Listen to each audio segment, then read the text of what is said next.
beautiful presentations, as well as the panels themselves. So let me start with those addresses. We are very fortunate to have Cardinal Baggio by video, and he started with a discussion of Pope Pius XII and the pastoral care of migrants, which I have heard before called the Magna Carta of migration. But we've learned later that there are much earlier theologians who had also moved that needle. But he used the beautiful and haunting language of our rivers, seas, mountains as coffins for dying migrants. It's a very terrible lament. He quoted from Pope Francis's Lampedusa statement in 2013, and I can tell you, living in Switzerland at the time, it really did have a profound effect in Europe about the view of what was going on right, at the shores of very wealthy European countries. And he also discussed something that's often ignored, which is the threat of radicalized individualism. So it was a very, I think, thoughtful and helpful way to start our day. And actually, Cardinal McElroy brought us back to mention of the Good Samaritan parable, which Cardinal Baggio had mentioned too. I have to confess, I always thought of the story in two parts. I thought of the Good Samaritan and the victim. I didn't really think too much about the robbers or the priest and the Levite. And I think the fact that Cardinal McElroy reminded us that we're all in some ways robbers was very important and humbling to remember, very important. Cardinal McElroy also lamented the halt right now of foreign assistance, which has had a profound effect on our neighbors around the world. And he called upon us to think of who we are and to remember the resilience of the Samaritan and respect those people, migrants who he consciously compared to the Samaritan in the parable. So we then turned to a discussion of the freedom to stay, the right to stay, the freedom to stay, and the right to migrate. We didn't spend too much time today at all on the right to safe and dignified return, which is really the third leg of the stool. Very important too, and perhaps we'll turn to that at another point because it is very important. And I can personally say, having accompanied return flights home, it's something that the United States and other countries really need to get right. It can, when done wrong, it actually it's caused death. So it has to be handled with great care, compassion, and dignity. But when we started this discussion, we talked about the conditions where people can thrive in their home communities, conditioned upon a respect for rights. And then again, we started talking about the common destination of goods in the sense that, and quoting Father Hullenbach, that goods in that sense are shareable. We talked about the fact that for those who aren't free to migrate, what is the consequence? The consequences are some of the worst in the world. There's genocide, enslavement, starvation, detention, kidnapping. And so it is a duty, I think, to migrate when you would face those consequences as your family would. We also talked about the Catholic social teaching principle of devolution and subsidiarity. Those who are closest to the decision should be making the decision, and they should have agency over what goes on in their life. It shouldn't be thrust upon them by people in remote conference rooms in Washington or Brussels or wherever, Beijing. We talked about the idea of rights and freedoms, rights and responsibilities. We also highlighted for you the Journal of Migration and Human Security, which has had this great full edition on the freedom to stay, and we urge you to take a look at it. It has very rich articles from a variety of authors, some of whom were at our event today. We're very grateful for those, and grateful to Don Kerwin for editing the journal. I have to say, Antonio Lemos helped me with my early theology of the church. I didn't know some of the references he made to to Cyprian in the 3rd century, that if the church can't provide, that those who weren't provided for could move to him. He also, of course, alluded to the universal destination of goods and the 16th century, and the 6th century Council of Tours, where each city should provide both priests and citizens. goods. He also talked about the decree of Justinian that appointed public officials should try to find employment for those who can work and give care to the elderly, the children, and those who are sick. So that's a very early historical point at which people were considering how migrants should be treated upon arrival at a city. He talked about the 12th century holy orders that bishops and priests must be hospitable. They must welcome the strangers. And that was a legal requirement for priestly ordination, which I found fascinating. He discussed then the Salamanca school, which was in the 1500s in Spain, of course. And there the Dominicans used the concept of the right to travel and use that also connected to the right to preach, which is, of course, their charism. He talked about the need for that then there became the argument of need for regulation. He then talked about the modern ideas of Catholic social teaching on this, beginning with Pope Leo XIII, who wrote about the situation of Italian migrants in a 1988 state of spiritual and moral decline. Sorry, 1888. Yes, it's Leo XIII, a long time ago, Rerum Novarum. And so he was talking about the salvation of souls as the reason for his interest in it, and he limited his discussion to Catholic migrants rather than universal ideas of migration. But then we moved on to the discussion of Pope John the 23rd and St. John Paul II, which extended the view of the church and the conditions that must be met to all migrants, not just Catholic migrants. So we went from just the salvation of souls, which is, of course, first, to the universal destination and human dignity as the concepts that would evolve there. Oh, yeah. Oh, that'd be great. Sorry. It is hard to do it without a bandstand here. Thank you. Sure. Then we had Kevin discuss the global compacts, and he gave a really interesting discussion about both the global compact on refugees and the global compact of migrants. I think it was very accurate what he said about how we could look at Europe and the United States in the past 4 years. I think going ahead, it will be harder to use those as a framework in the situation we find ourselves in the United States. But some of the takeaways from that are the discussion of the humanitarian parole programs that the Biden administration used, which permitted 500,000 people to stay here during periods when their countries were really in dangerous situations.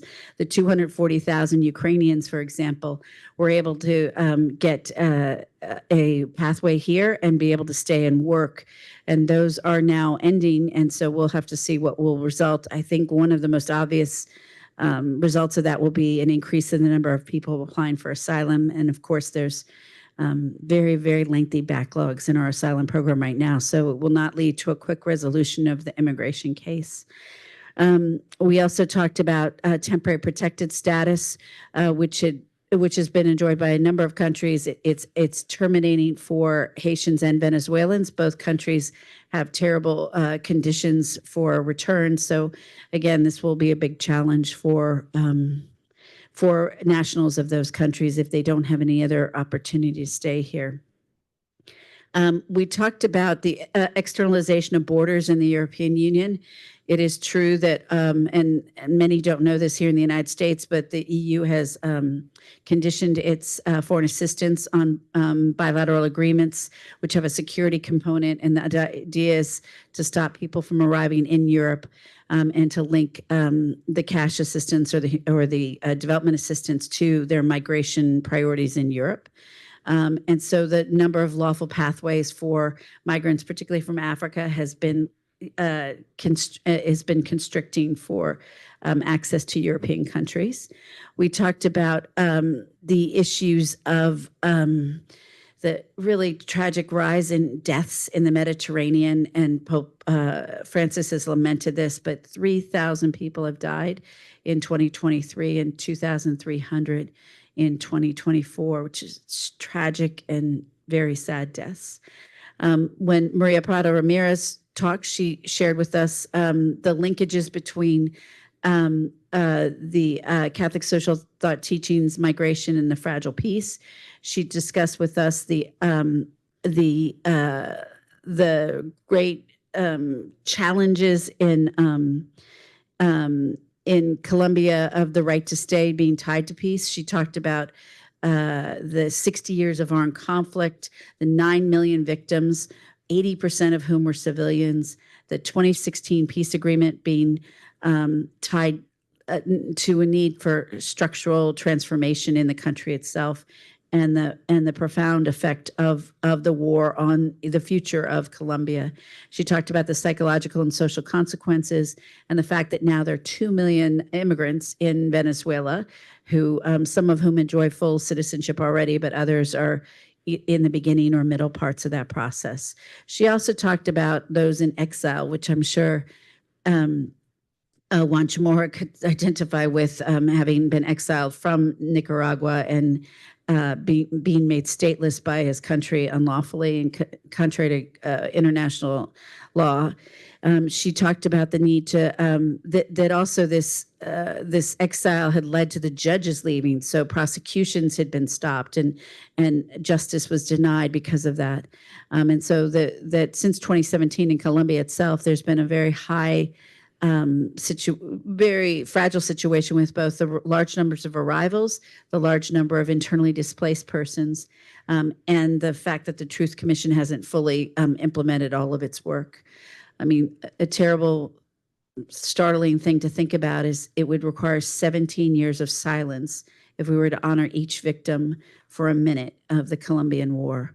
So it's a very sobering thought.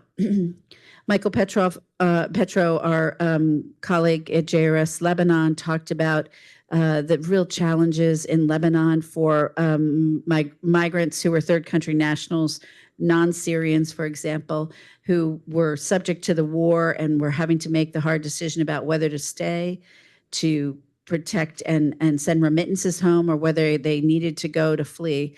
So it was not a real choice for them in some sense of being voluntary. It was what they did to support their families, and he made the very strong case that that JRS has to work in the context of where people are and not in the broader way that we would understand it. So, for example, in difficult situations like conflict between two entities, in this case Syrians or third country nationals and Lebanese, they choose to walk the line, being able to be respectful of both, but not engaging in something that will not end well. So I think it was a prudential choice of the Jesuits in Lebanon. He also talked about the fact in Lebanon, although it hosts 1.5 million Syrians, the word refugee is not allowed. It's not allowed to be used to refer to people who are in refugee-type circumstances. So, I mean, even the language itself is not strong and done as well. So I think this, again, goes to this question of agency and the question of dignity that came up over and over again. So I think at that point, we also talked about, this is a theme that comes up in many migration conferences for those who don't follow it, which is migrant domestic workers. They're millions worldwide, and they're often trafficked, and they're often underpaid and subject to terrible labor conditions. And so this right to work in dignity is also a Catholic social thought construct that is often ignored in many, many countries, including the United States. So it's something that that is important to raise and bring home and discuss and figure out. And then he showed moments of how you can bring joy for people who are, in a sense, in a country not able or willing to integrate in that country, but needing to make the human connections. And so he mentioned the excellent cricket league that they have going in the parking lot of their shelter there. We then we turned to Juan Chamorro, and I think everyone in the room, many of you have told me how beautiful you thought his words were. I think we learned so much from his suffering and from how he transformed his suffering, how he survived, and how he he actually endured and walked away a stronger man spiritually and physically than when he went in. It is whenever I meet human rights dissidents, there's such a it's so inspiring to learn from them and to see what they've done, whether it's the Alzados in Cuba, whether it's North Korean refugees, in this case, Nicaragua. I see so much of the same in all of them, no matter what the country is. When you've suffered under a totalitarian regime, you sort of have a clear understanding of what's important and what's not in life. And every person who's been in that situation, we stand in awe of and respect what you've suffered and how you continue to advocate for your country. And remembering, of course, your point that Nicaraguans should speak for Nicaraguans. So we are really grateful to you for your testimony, and we're in solidarity with you and the people of Nicaragua who suffered for so long under the Ortega regime. We then moved to the afternoon, where we had, I think, a very interesting panel discussing how the current situation is affecting their work. And so Eleanor and Bill discussed the work of both the U.S. Catholic Conference of Bishops, Human Rights First. Michelle discussed Clinic. In each case, these are strong organizations that are going to continue to make the case for the advocates to advocate for the people that they serve, and they're not going to be bowed or turned down. The detention work has gotten more difficult, but I think we're all moving towards knowing that these are very important issues, and that we're going to stand tall and resolute in the work that we do. And a number of you have said it, but the Catholic Church has demonstrated great leadership in this area. The bishops have been clear and putting themselves out there. I turn again and again to Strangers No More, the document of the bishops. I think there's beautiful language that the Catholic social teaching gives us that we can use as a tool to educate people about how to welcome a stranger and to respect territorial rights, but also to respect international and domestic law on asylum and refugees. So it's not an either or, it's an and. So I think that was something that came up over and over again. I think David discussed, and this is something that I share with lots of people who are of faith traditions, that the love the stranger edict in the Old Testament is there 36 times. People are very intrigued when you tell them that, but I think that is something that it's a good walk away for everybody to know about. We had a little bit of a discussion, I think, that was very helpful from Brian about the work that Catholic Charities is doing and the way that we approach it. I was thrilled that he mentioned Deus Caritas Est. I think it's one of the most beautiful encyclicals ever written, but it really does talk about the three roles of the church in a very clear way, and that service or charity cannot be delegated to someone else. It's what we do. It's who we are, and so it's indispensable to Catholics, and it is required and cannot be delegated to someone else. So, as he pointed out, these are 2,000 years of church tradition. I love the fact that we had a conference where Julian the Apostate in 400 was mentioned. It's very rare that I get to go to a conference where that happens. And he's also right that that is who the church, the Catholic identity is. We are there to take in someone who's ill, when a baby's dropped off, to help the dying. That's what we're doing in the countries around the world. So all of the church's activities are part of our identity and cannot be delegated out or sent overseas to have someone do it for us. We must do it ourselves. So finally, I think I would stop with this and say that we Matthew 25 is what we're called to do, and we are in this all together. And that we must ask ourselves, who is my neighbor? And I think I think all of us in this room should know now who is my neighbor, and that finally I would say to